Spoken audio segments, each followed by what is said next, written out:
This is the kitchen where Cinderella spends her day, every day, working hard. She has two very cruel and wicked sisters who continually harass and upset her, bossing her and telling her what to do. Do this, do that, go here, go there. As they send Cinderella off on an errand, the father enters. He reads out a royal proclamation from the palace. A grand ball is to be held there tonight. He and the two sisters will go, but not Cinderella, as she has only rags to wear. The two sisters are very excited at the prospect of the ball. They argue which one the handsome prince will dance with. They mock and tease poor Cinderella because she won't be there. That evening, Cinderella, all alone in the kitchen, hears a noise. A very old woman appears and frightens her. "Have you some food, my dear, for an old woman?" On her return, she finds another woman standing there. "I'm your fairy godmother," she says. "Because you're kind, you shall go to the ball in a carriage and wear a beautiful gown. But you must leave at midnight when my spell ends." Then she was gone. Cinderella was overjoyed, and she admired her ball gown and jewels. Then, as the sun was setting, the coach headed towards the castle. Cinderella became more and more excited as she looked forward to seeing the prince. In the palace, the ballroom was ready for the grand occasion.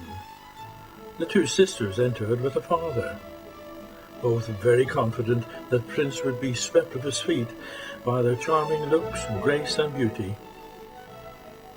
When Cinderella arrived, her sisters did not recognize the beautiful young woman. The handsome prince entered the ballroom. He looked round to greet his guests. He saw the two sisters, and his heart sank.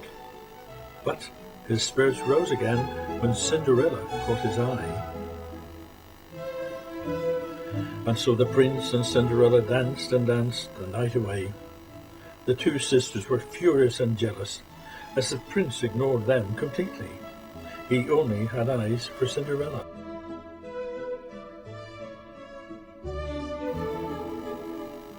As the time passed, Cinderella remembered that she must be gone by midnight. Then she heard the first chimes. Suddenly she was gone. The prince was dismayed. He followed her, but all he found was a slipper. In the kitchen the next morning, the two sisters lied and told that they danced with the prince all night, and how lovely he said they were. Father enters and says the prince wants to find who wore the slipper at the ball last night, as he wishes to marry her. Just then the prince arrives. The two sisters are very eager to try the slipper, but their feet are either too big or too wide. The slipper doesn't fit either of them.